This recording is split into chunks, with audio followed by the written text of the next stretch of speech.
I still remember the exact shade of champagne in my glass that night, pale gold, bubbles rising in perfect spirals. I remember thinking how beautiful the private dining room looked, how the candlelight made everything seem softer, warmer. I remember Daniel's hand on my knee under the table, his thumb tracing small circles through the fabric of my dress, and thinking, this is what safety feels like. I should have known better.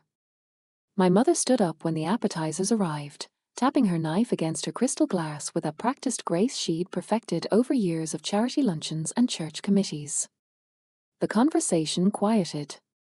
She smiled, not the tight, controlled smile I'd learned to read as a child, but something that looked almost genuine. Almost. I want to take a moment, she said, her voice carrying that warm, public-facing tone she used when she wanted to be admired, to celebrate Eleanor and Daniel. This is such a special time, and Michael and I couldn't be happier. I felt Daniel's hand squeeze mine. Across the table, my sister Lauren raised her glass, already half empty. My father nodded, silent as always, his expression pleasant and utterly blank. Ellie has always been our responsible one, and my mother continued, and something in my chest tightened. That word, responsible, had never felt like a compliment in her mouth. She's worked so hard, built such a stable career. We're so proud of who she's become. I waited. There was always a but with her. Always. Which is why, she said, still smiling, we've made a decision as a family. The trust fund that Grandma Ellen established for Ellie, we've decided it would be more appropriate to redirect those funds to Lauren. The room didn't go silent. That's what I remember most clearly. People kept eating, kept talking in low voices. Most of them hadn't even been listening. But I heard every word with perfect, crystalline clarity. Lauren is going through a difficult transition right now, and my mother said, her eyes on me, watching my reaction with the intensity of a scientist observing an experiment. And we feel that since Ellie is financially stable with her career and Daniel's support, the money would be better used helping Lauren get back on her feet. I'm sure Ellie understands. She's always been so good about putting family first. I felt Daniel go completely still beside me. Across the table, my Aunt Helen's fork stopped halfway to her mouth. Uncle David's face had gone carefully blank, the expression I'd seen him use at family gatherings when my mother said something outrageous and he was choosing his battles. $50,000. That's what we were talking about. $50,000 my grandmother had set aside for me specifically, telling me when I was 16 that it was mine to use when I was ready, for education, for a home, for whatever I needed to build my life. She'd made me promise to use it wisely, and I had. I'd barely touched it, letting it grow, thinking of the wedding Daniel and I were planning, the down payment on a house, the cushion it would provide as we started our life together. That money is mine, I said. My voice came out quieter than I intended. Grandma left it specifically for me. Technically, and my father spoke up, his first words of the evening, the trust is in our name as custodians until you're 35. We have discretion over its distribution. I stared at him. He wouldn't meet my eyes. Lauren needs it more, and my mother said simply, as if that settled everything. You have Daniel now. You have your job. Lauren has nothing. Surely you can see that this is the right thing to do. The right thing to do, I repeated slowly. Something was building in my chest, something that had been building for 28 years and had suddenly found a crack in the dam. When did you decide this? When were you planning to tell me? We're telling you now, and my mother said, and her smile had shifted into something thinner, harder. In front of family, so there's no confusion. This isn't a negotiation, Eleanor. This is us making a parenting decision to help both our daughters. By taking from one to give to the other, I said. By recognizing that one daughter is in crisis and the other is perfectly fine, as she snapped, and there it was, the edge beneath the polish. Do you have any idea what Lauren has been through? She lost her job, her apartment fell through, she's been struggling. Because she quit her job, I said, and I could hear my voice rising despite myself. Because she broke her lease to move in with a boyfriend she'd known for 6 weeks. Because she's made the same impulsive decisions over and over, and you've bailed her out every single time. Lauren's face crumpled. She'd always been good at that, the instant tears, the wounded expression that made me look like the cruel one. How can you be so selfish? And my mother hissed, and the candlelight caught her face at an angle that made her look like a stranger. This is your sister. Your family. And you're going to sit there, wearing a ring that probably cost more than most people make in months, planning a wedding, talking about buying a house, and begrudge your own sister the help she needs to survive? I'm not begrudging her help, I said, trying to keep my voice level. I'm saying that money was specifically left to me. It was Grandma's decision. It was her wish. Your grandmother is dead, and my mother said flatly. And the living get to make decisions for the living. You don't need that money. Lauren does. End of discussion. Daniel's hand was still on my knee, but his whole body had gone rigid. I could feel the anger radiating off him, carefully controlled. He started to speak, but I shook my head slightly. This was mine to handle. No, I said. The word dropped into the conversation like a stone into still water. My mother blinked. Excuse me? No, I said again, louder this time. That money is mine. Grandma left it to me. She told me it was mine. I've been careful with it, responsible with it, exactly like she asked me to be. And you don't get to just take it and give it to Lauren because she made bad choices. Bad choices? Lauren's voice was thick with tears. You think my whole life is just bad choices? You've always looked down on me, always thought you were better. I've never thought that, I said, but my mother was already talking over me. This is exactly the problem with you, Eleanor. You've always been selfish. Always had to have everything your way. We asked for one thing, and you can't even do that for your own family. Something snapped. I don't know if it was the word selfish, which she'd wielded my entire life like a weapon whenever I wanted anything for myself, or if it was the absolute certainty in her voice that she was right and I was wrong, or if it was just the accumulation of 28 years of being the responsible one, the one who understood, the one who sacrificed. I've done everything for this family, I said, and my voice was shaking now. Everything. I paid for my own college because Lauren needed help with her car. I came home every weekend junior year because you said you were lonely. I took the job in Chicago instead of Seattle because you cried about me being too far away. I've rearranged my life over and over to make things easier for everyone else, and the one time I say no to something, you call me selfish? You're making a scene, and my mother said coldly. You made a scene, I shot back. You announced this in front of everyone specifically, so I couldn't object without looking like the bad guy. You set this up. I will not be spoken to this way, as she said, standing up. Her chair scraped against the floor. Especially not by an ungrateful daughter who can't see past her own wants long enough to help her family. Then leave, I said. The words came out of nowhere, but once they were out, I meant them. If I'm so terrible, leave. Go home. We'll celebrate without you. For a moment, I thought she might actually do it. Her face went through several expressions, shock, fury, something that might have been hurt, before settling into a mask of rigid control. Then she walked around the table, leaned down as if she were going to whisper something to me, and slapped me across the face. The crack of it echoed in the sudden silence. Someone gasped. I felt the sting spread across my cheek, hot and sharp, and tasted blood where I'd bitten my tongue.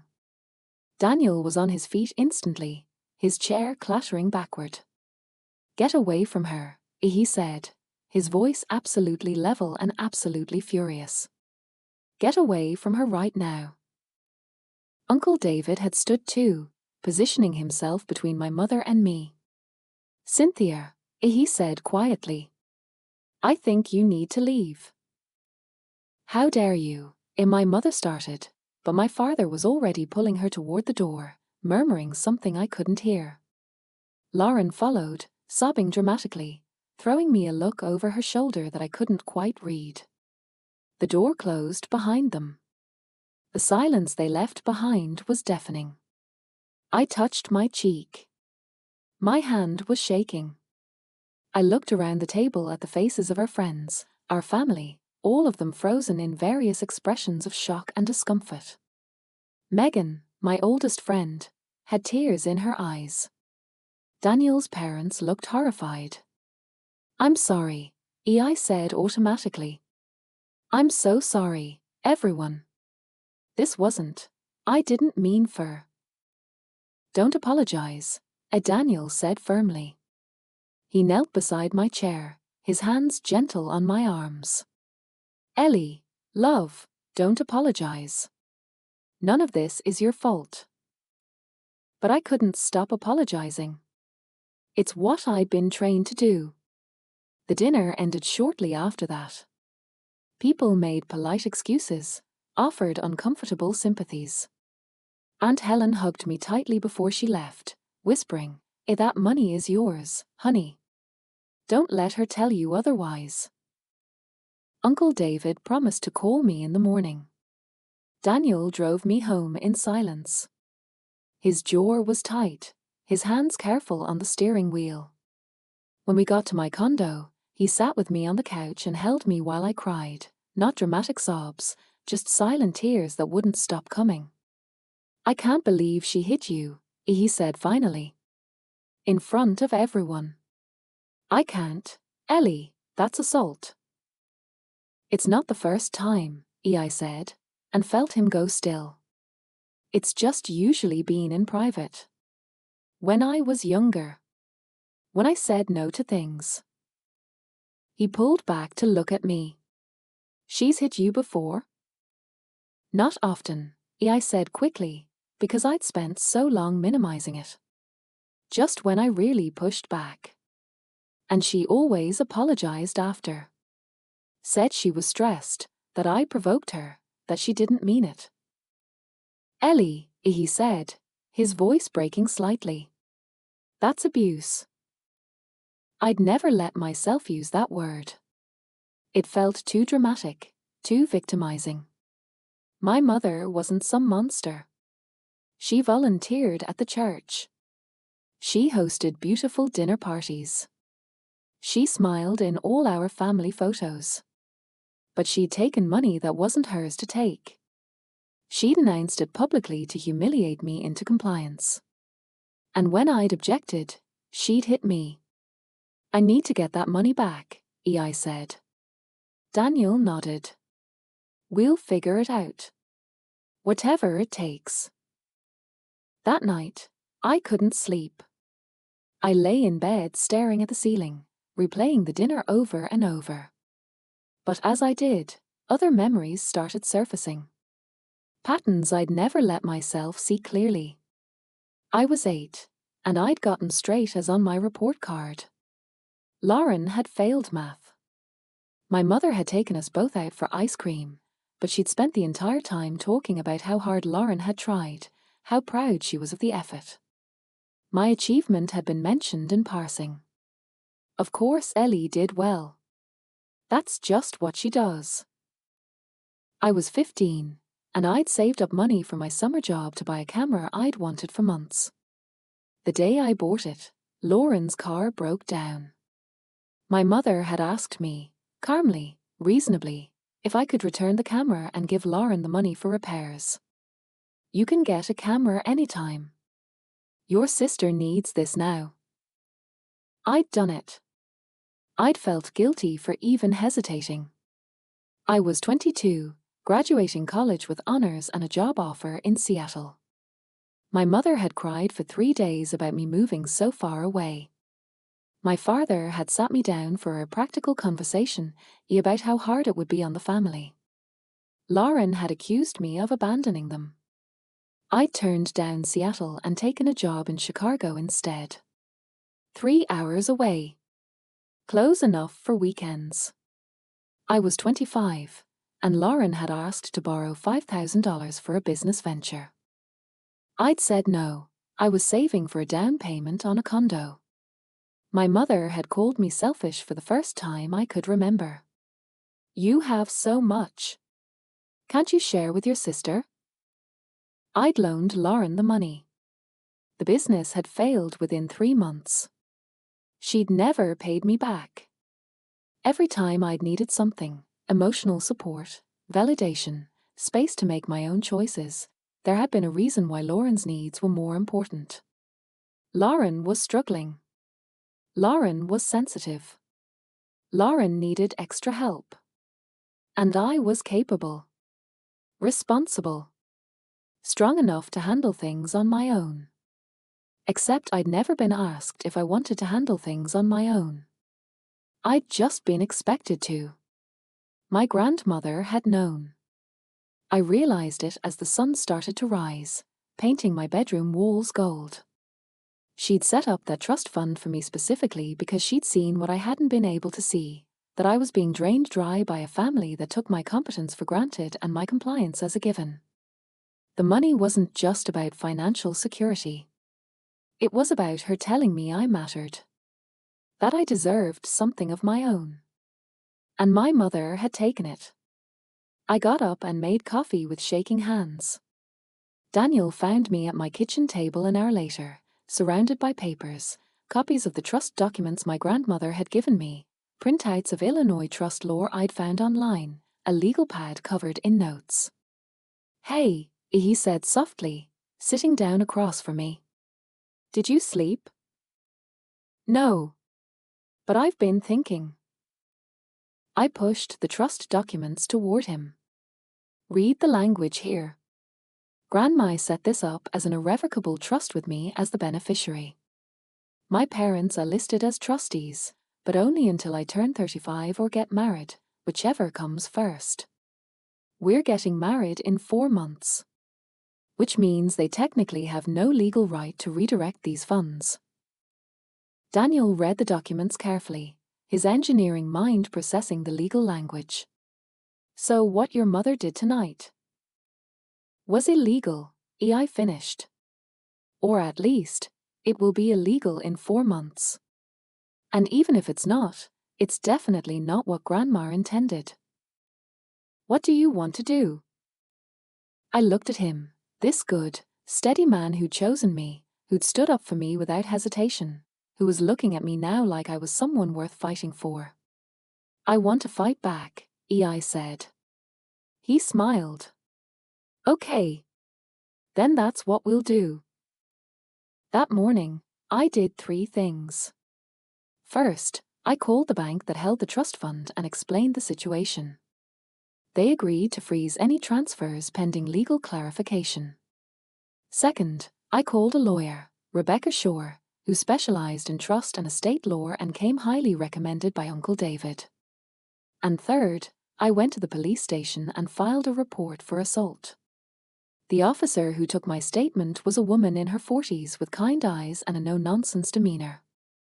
She photographed the bruise on my face, which had darkened overnight into an ugly purple shadow. She took down my statement. And then she said something that changed everything. I'm looking at your mother's record, as she said, her eyes on her computer screen. There are 2 prior reports. Both dismissed because the complainants didn't want to press charges. What? I said. 2019, a complaint from a woman named Jennifer Hartwell. Looks like she was an employee. And 2021, From a teenager who was in a youth group your mother supervised. Both times, allegations of physical assault during an argument. Both times, the complainants were convinced to drop charges. I felt cold. I didn't know. A lot of people don't, as she said gently. People who do this, they're good at choosing victims who won't fight back. They're good at making people doubt themselves. She looked up at me. But you're fighting back now. Good for you. I left the police station with a case number and a restraining order application. I felt like I was watching myself from outside my body, like this was happening to someone else. But it wasn't. It was happening to me. And I was done pretending it wasn't. Rebecca sure turned out to be exactly what I needed: sharp, efficient, and utterly unimpressed by emotional manipulation. She reviewed the trust documents in our first meeting and confirmed what I'd found. Your parents have limited discretionary power, as she said, but only while you're unmarried and under 35. Even then, the language specifies that funds should be used for the benefit and well-being of you specifically. Redirecting the entire trust to another beneficiary is almost certainly outside their authority. Can we stop them? We already have. The freeze you initiated was smart. Now we file a petition to accelerate the trust distribution based on your upcoming marriage. Once you're married, their trusteeship ends automatically. The money becomes entirely yours to manage. How long will that take? A few weeks, probably. Unless they fight it. She looked at me over her reading glasses. Will they fight it? I thought about my mother's face when I'd said no. The calculation behind her eyes. The slap. Yes, I said. They'll fight it. I was right. 3 days after I filed the petition, my parents' attorney filed a countersuit claiming that I'd misused educational funds from the trust and owed the trust itself nearly $30,000 in inappropriate distributions. I read the filing in Rebecca's office, my hands shaking with rage. This is insane. Every distribution I took was for college expenses. I have receipts for everything. I know, Rebecca said calmly. This is a pressure tactic. They're trying to scare you into backing down. It's not going to work. She smiled. Good. But the pressure didn't stop with legal filings. 2 days later, my boss called me into her office with an expression I couldn't read. I need to ask you about something, she said carefully. I received a call yesterday from someone claiming to be a concerned family member. They said you were experiencing severe emotional instability and might not be fit to handle the Stevenson project. I felt the blood drain from my face. What? I told them that your performance has been exemplary and hung up, she said. But I wanted you to know. I also wanted to ask if everything is okay. I explained, haltingly, about the trust fund situation and the lawsuit. She listened without interrupting. Do you need time off? She asked when I finished. No, I said immediately. I need work. I need normal. She nodded. Okay. But if you get any more calls at work, route them to me. And document everything. The calls didn't stop. My parents contacted Daniel's firm with similar concerns. They called our wedding venue and tried to cancel our deposit, claiming Daniel was forcing me into a marriage I didn't want. They sent messages through distant relatives, always with the same themes. I was being selfish, I was destroying the family, I was turning my back on my sister in her time of need. Lauren herself sent me a series of texts, alternating between begging and accusations. Please, Ellie, I'm desperate. I have nothing. How can you do this to me? You've always hated me. You've always thought you were better. Mom says you're sick. Please get help. We love you. I blocked her number. I blocked my parents' numbers.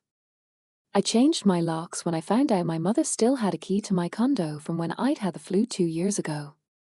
I started losing weight. I couldn't sleep. I'd wake up at 3 in the morning with my heart racing, convinced I'd forgotten to document something, missed something crucial, let my guard down somewhere dangerous. Daniel stayed over most nights. He'd make me tea, rub my shoulders, remind me to eat. He never once suggested I should just give in to make it stop. "They're banking on you breaking," he said one night when I was crying in frustration. "They've trained you your whole life to fold when they push hard enough. But you're not folding, and that's scaring them." "I don't feel strong," I said. "I feel like I'm falling apart." "You're not falling apart. You're breaking a pattern that's been in place for decades. That's going to hurt. But you're doing it anyway. That's the strongest thing I've ever seen." Uncle David called me weekly. He offered to pay for my legal fees when I mentioned the costs were adding up. I refused at first. I'd been trained to never accept help, but he pushed back. "Ellie," he said firmly, "your grandmother was my mother too. I know exactly what she wanted for you, and it wasn't this. Let me help. Please." So I let him. And slowly, painfully, I started to understand that accepting help wasn't the same as being weak.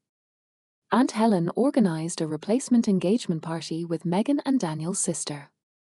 It was small, intimate, nothing like the formal dinner my mother had ruined. But it was full of people who loved me without conditions, who celebrated me without needing me to diminish myself. I cried through most of it. Happy tears this time. The court date arrived on a cold morning in March. I wore a navy suit and put on makeup to cover the circles under my eyes.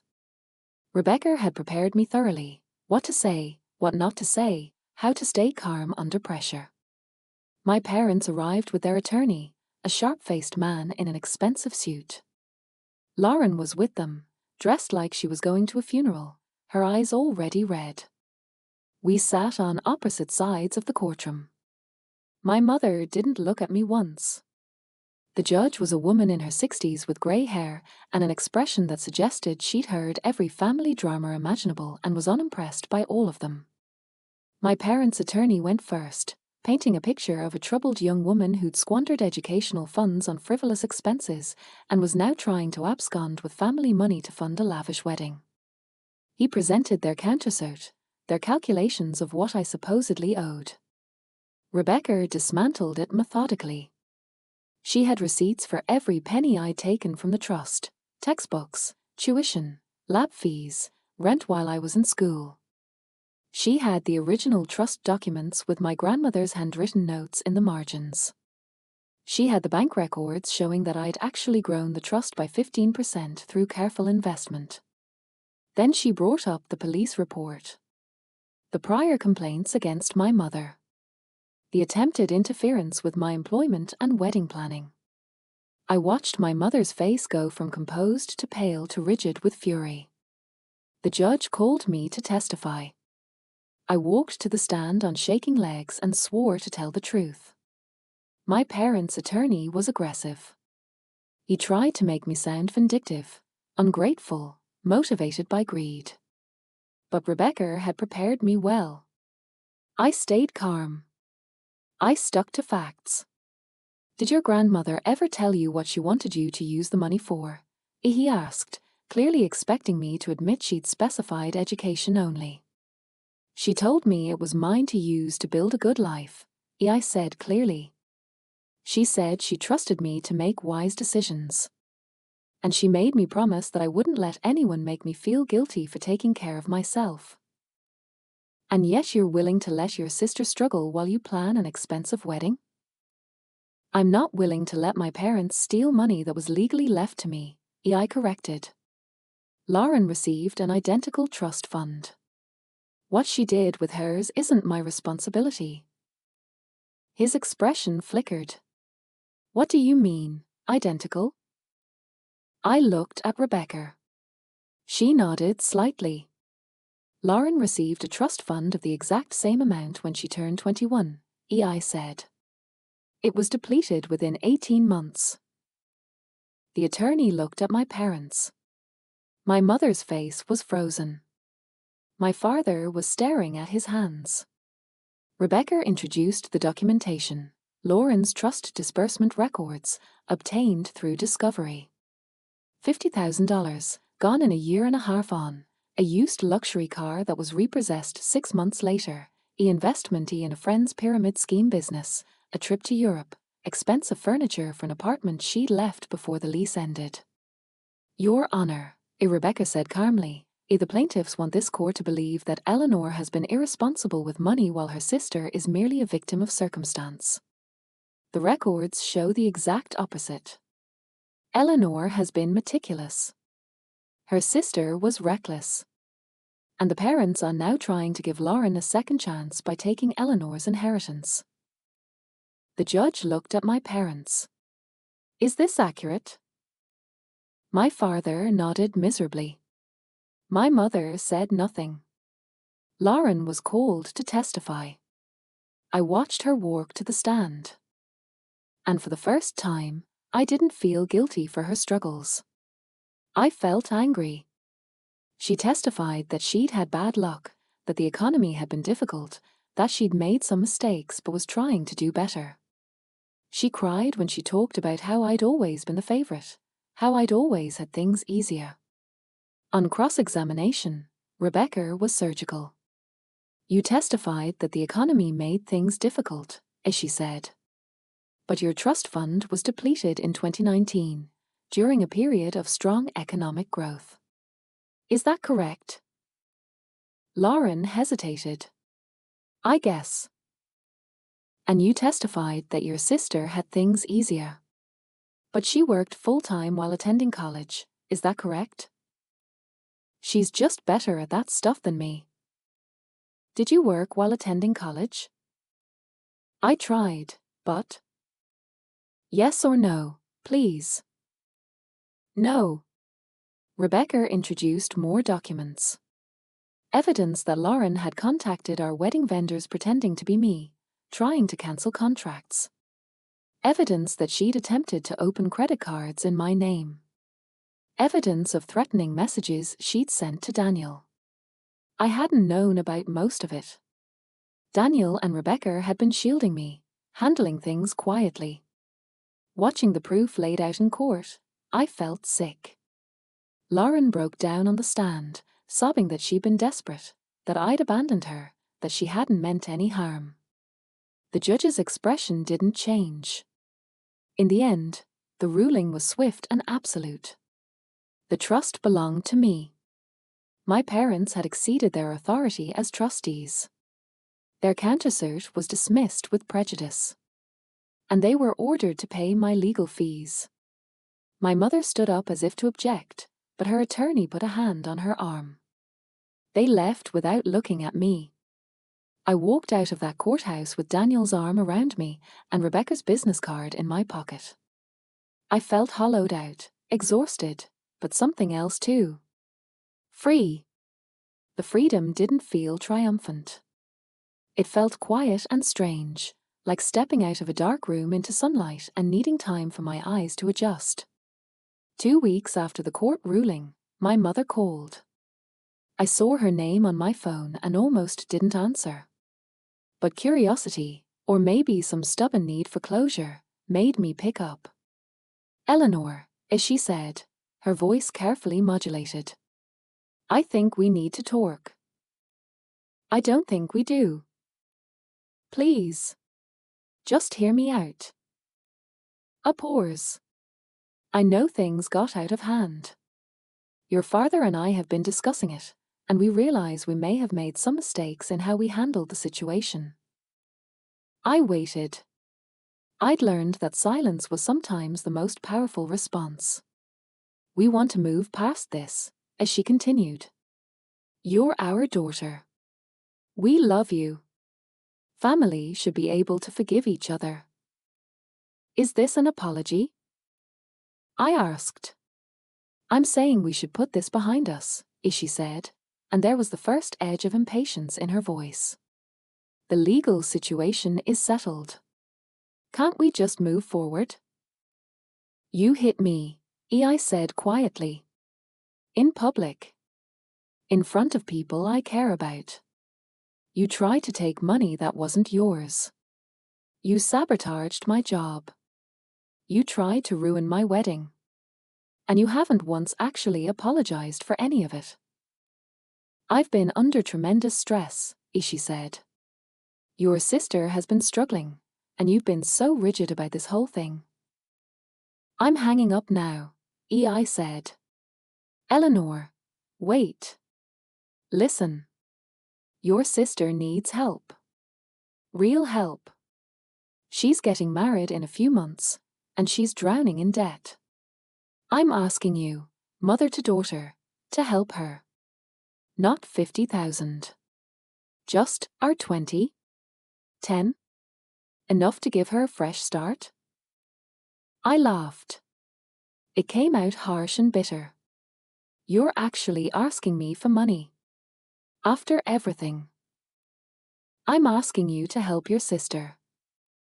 Did Lauren put you up to this? Silence. Then, she doesn't know I'm calling. But she needs help, and you have the means to provide it. No, I said simply. Excuse me? No. I'm not giving Lauren money. I'm not giving you money. I'm not involved in her wedding or her debt or her life. I'm done. You're being incredibly selfish. I've heard that before, I said. It doesn't work anymore. I hung up. My hands were shaking, but not from fear. From adrenaline. From the sheer relief of saying no and meaning it. Daniel came into the room. He'd been giving me privacy but hovering close enough to provide support. You okay? Yeah, I said, and realized I meant it. Yeah, I really am. The wedding was in June, on a perfect sunny day at a garden venue an hour outside Chicago. We'd scaled it down after all the chaos, 50 people instead of 150, close friends and family who'd proven they actually cared. Uncle David walked me down the aisle. We'd asked him weeks before, and he'd cried when we did. My father wasn't there. Neither was my mother or Lauren. Well, that's not quite true. As I was getting ready in the bridal suite, Megan came to tell me that my father was outside, near the parking lot, watching from a distance. Not trying to come in. Just there. Do you want me to talk to him? Ishi asked. I thought about it. Part of me, the part that had spent 28 years trying to fix things, trying to be good enough, wanted to go to him. Wanted to give him one more chance to choose me. But I'd learned something in the past few months. I'd learned that I couldn't make people love me the way I deserved to be loved. I could only choose people who already did. No, I said. Let him watch if he wants. But this day is mine. The ceremony was beautiful. Daniel cried when he saw me. I cried when he said his vows. Uncle David's voice shook when he gave me away, and Aunt Helen sobbed in the front row. When the reception started, our security, yes, we'd hired security, because we'd learned to take precautions, informed us that someone matching Lauren's description had tried to enter claiming to be in the wedding party. They'd turned her away. I felt a pang of something. Not quite guilt. Maybe sadness. Sadness that my family of origin couldn't be part of this day. Sadness that it had come to this. But the sadness didn't consume me. Because I was surrounded by people who loved me without conditions. Daniel's family, who'd welcomed me without reservation. Megan and my college friends, who'd shown up with replacement gifts when our original shower was disrupted. Aunt Helen and Uncle David, who'd proven that blood doesn't always mean family, but sometimes it means even more when it's backed by actual love. Daniel and I had our first dance to a song about coming home. And as we swayed together under string lights with our people watching, I realized that's exactly what I'd done. I'd come home. Not to the house I grew up in or the family I'd been born into, but to myself. To the person I was when I wasn't bending and breaking to fit someone else's needs. The reception ended late. Daniel and I drove to a hotel downtown, giddy and exhausted. We ordered room service and ate wedding cake in our fancy clothes and talked about our honeymoon, about the house we were buying, about the life we were building. Any regrets? He asked at one point, his tone carefully neutral. I knew what he was really asking. Did I regret losing my family? Did I wish I'd handled things differently? No, I said honestly. I regret that it had to happen this way. I regret that they chose money and control over me. But I don't regret standing up for myself. I don't regret choosing us. He kissed me. Good. Because I don't either. 6 months later, we were settled in our new house, a small craftsman in a quiet neighborhood with a garden that was slowly coming back to life under my inexperienced care. I'd gotten a promotion at work. Daniel had started a new project that he was excited about. We were building a life that was ours. I started a support group for people who'd been estranged from their families. It met twice a month at a community center, and it grew faster than I'd expected. Turns out there are a lot of people out there who've had to choose themselves over families that couldn't love them without conditions. I also established a small scholarship fund in my grandmother's name, for young people from controlling families who needed financial support to build independent lives. It felt like honoring her legacy in a way that mattered. My parents sent a Christmas card. It was addressed to the Brooks family and included a cheerful newsletter about their year, Lauren's wedding, their cruise, new grandchildren from cousins. They mentioned nothing about the estrangement. There was a handwritten note at the bottom in my mother's elegant script, "We miss you. The door is always open." No apology. No acknowledgement. Just an expectation that I would be the one to bend. I threw the card away. In February, I got an invitation to Lauren's baby shower. It came from my mother, with a note saying she hoped this new chapter could bring the family back together. I didn't respond. I didn't need to. I'd learned that closure doesn't always come from dramatic confrontations or tearful reconciliations. Sometimes it comes from simply moving forward. From building a life so full of genuine love and peace that the toxic patterns of the past become irrelevant. On a Tuesday evening in March, I came home from work to find Daniel cooking dinner, badly, as usual, but with such concentration that I couldn't help but smile. Our dog, adopted 3 months earlier, greeted me with his tail wagging. The house smelled like whatever Daniel was burning. I stood in the doorway of our kitchen, watching my husband swear at the smoke alarm, and felt something I hadn't felt in years. Complete, uncomplicated happiness.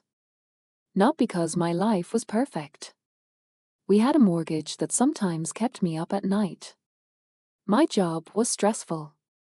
We'd discovered the house needed a new roof. Life wasn't a fairy tale. But it was mine. It was ours. It was built on a foundation of mutual respect and unconditional love. No one was taking from me while calling it family duty. No one was hitting me and calling it discipline. No one was making me smaller so someone else could feel bigger. How was your day? Daniel called, waving smoke away from the detector. Good, I said, and meant it. Really good. That night, lying in bed with Daniel already asleep beside me, I thought about my mother's assertion that the door was always open. As if I were the one who'd left. as if I were the one who needed to come back. But I hadn't left a home. I'd escaped a cage that had been painted to look like one. And the door I'd walked through, the one that led to a life where I was valued and respected and loved without conditions, that was the door I'd keep walking through, every single day, for the rest of my life. The hardest part wasn't the legal battles or the public confrontation, or even the estrangement itself. The hardest part was forgiving myself for taking so long. For all the years I'd accepted less than I deserved because I'd been trained to believe that my worth was measured by my usefulness to others. But I was learning. Learning that love shouldn't require self-erasure. That family should be a refuge, not a battlefield. That the people who truly care about you will prove it through their actions, not just their words. I still have moments of doubt. Moments when I wonder if I was too harsh, too unforgiving, too willing to walk away. But then I remember my mother's face when I said no. The calculation in it. The certainty that I would fold. And I remember that I didn't. I chose myself. I chose Daniel. I chose a future built on truth instead of obligation. And every single day, I wake up in our little house with its creaky floors and overgrown garden, and I know I made the right choice. Not because it was easy, but because it was mine.